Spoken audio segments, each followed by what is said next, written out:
Boa noite, investidores. Estamos aqui para mais um fechamento semanal de mercado. Hoje, dia 11 de abril, sexta-feira, dessa vez com meu colega Arilton Teixeira, economista-chefe da Apex Partners. Arilton, a gente teve dado importante semana? Tivemos, mas assim como semana passada, né, o que importa é que a continuidade das trade wars, né? Desde que o Trump anunciou no dia 2 de abril, só se fala nisso e é isso que está movendo o mercado, correto? Realmente os dados estão saindo, eles estão refletindo o passado. Nós podemos pensar que dia 2 de abril desse ano teve o que a gente chama de quebra estrutural. Os dados anteriores, eles refletem muito pouco o que nós estamos vivendo hoje. Por quê?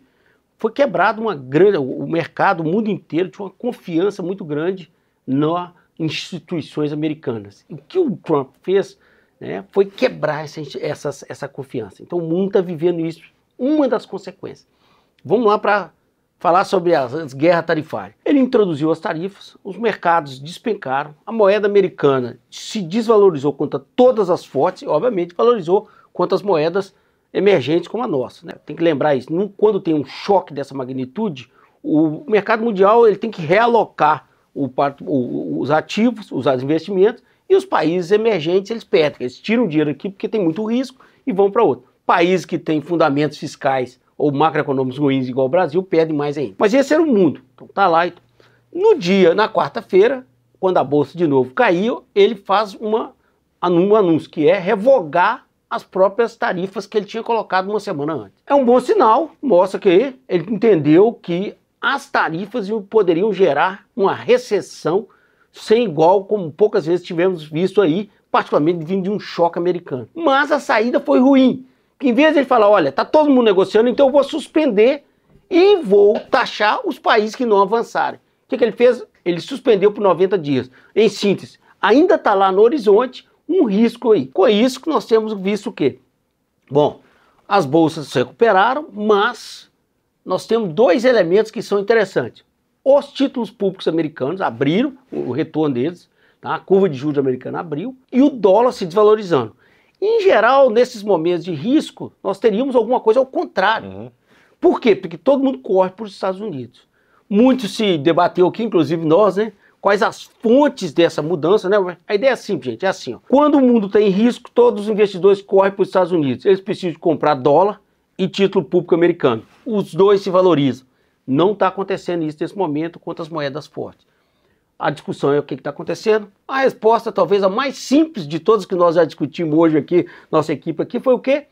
Perda de confiança na economia americana. Basicamente não entendemos onde essa economia vai e como ela vai estar daqui a 30 dias, 90 dias, em particular os 90 dias. E aí, então, essa confiança que sempre protegeu e fortaleceu aí as finanças e a moeda americana, ela se perdeu. E aí eu passo para você passar sobre os ativos aí. Sobre ativo é o que você falou de mais, o mais importante, o que mais chamou atenção foi exatamente o que você falou. Em momentos de estresse, todo mundo corre para o dólar e corre para a renda fixa americana e eles se valorizam. Aconteceu o contrário. A especulação, a gente teve bastante especulação do porquê dessa vez não seguiu o script, né? Muita gente falou sobre desalavancagem, um fator um pouquinho técnico de mercado, que tinha muita gente fazendo uma aposta aqui, um swap, isso tinha que ser desmontado devido ao aumento de volatilidade chamado de margem. Não é o suficiente para causar o movimento que foi observado. Também muita gente falando que a China estava despejando os títulos que ela possui dos Estados Unidos para fazer pressão no Trump.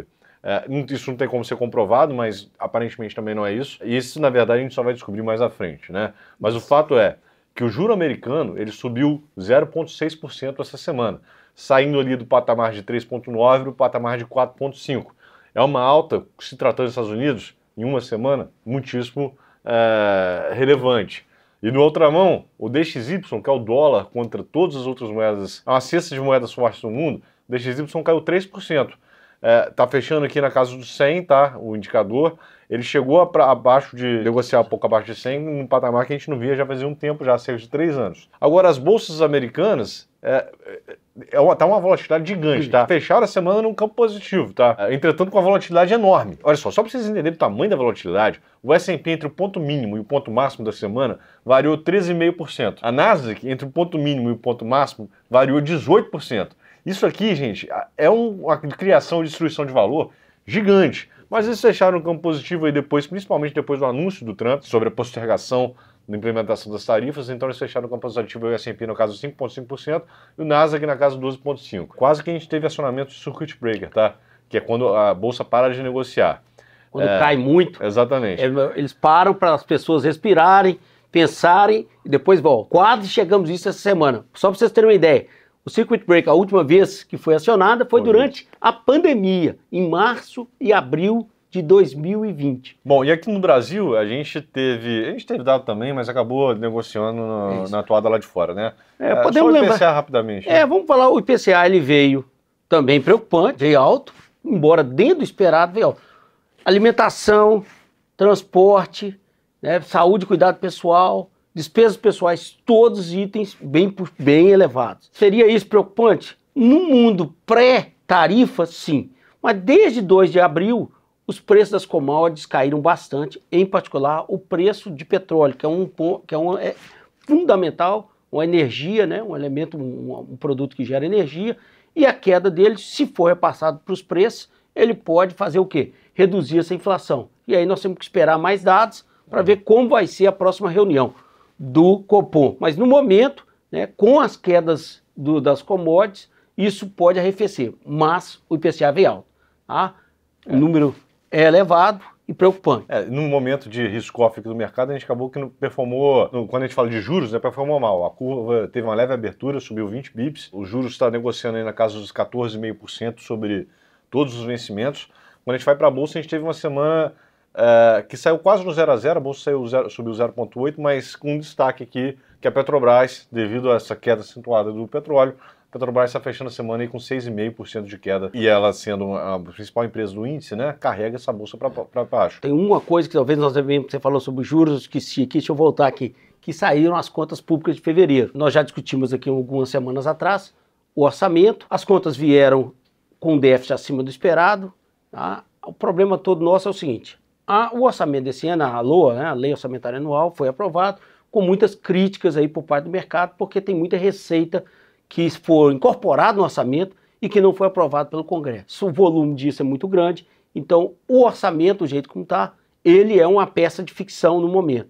Isso gera risco fiscal e isso aí nós podemos caminhar para um momento, imagina, um momento igual ao ano passado, onde o risco fiscal vai aumentando num mundo que não é o mundo calmo do ano passado, mas é o desse ano, e aí nós podemos sofrer bastante aí. Tá? E os juros, obviamente, vão ter que reagir a isso. Então, bolsa no 0 a 0, só que com a Petrobras caindo muito, o restante da bolsa até que performou bem, né? As ações domésticas aqui, o ICOM, por exemplo, de consumo doméstico, 3% de alta, o IMOB, construção civil, 2% de alta. Então, com exceção da Petrobras aqui, na maioria das ações aqui, a gente teve uma semana positiva. Agora, semana que vem, temos dados novamente, dados importantes, agora todos eles sobre o passado. A gente vai voltar aqui amanhã, semana que vem, para falar sobre a guerra fiscal novamente. Né? Semana que vem saem dados importantíssimos. É o PIB da China do primeiro trimestre, produção industrial e tudo. Teoricamente, esses dados seriam olhados com bastante cuidado, porque mostraria como que a economia chinesa está. Infelizmente, como nós falamos, dada essa quebra que nós temos aí a partir de 2 de abril, esses dados refletem um mundo que não existe hoje. Hoje é um mundo que nós temos uma disputa tarifária gigante entre Estados Unidos e China. Né? A China hoje chegou a declarar o seguinte, ela não vai mais aumentar as tarifas, porque depois que o comércio foi para zero, né, a tarifa não serve para nada. Né? Aumentar mais não vai levar a nada. Então, só para vocês vamos lembrar os números, a China está taxando as importações dos Estados Unidos em 125%, e os Estados Unidos está taxando a China, importações da China de 145%. Esses são os duas maiores economias do mundo, eram parceiros comerciais grandes um do outro, e o mundo está nessa forma. Então, os dados que vão sair semana que vem, como nós temos discutido aqui desde semana passada, são dados que representam um mundo que não existe mais. Então, é muito difícil nós usarmos esses dados para fazer previsões para esse trimestre que nós estamos e para os próximos que estão vindo.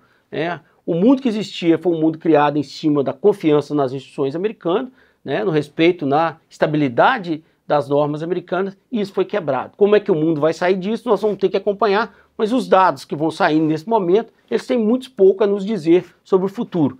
E é isso que nós vamos ter que tentar aí decifrar aí no dia a dia, entender como que o mundo vai se comportar no momento onde a instituição americana, base de todo o crescimento do pós-guerra, não existe mais como nós havíamos conhecido. Bom, pessoal, semana que vem estaremos aqui novamente. Um bom final de semana para todo mundo e um forte abraço. Um abraço a todos e até semana que vem.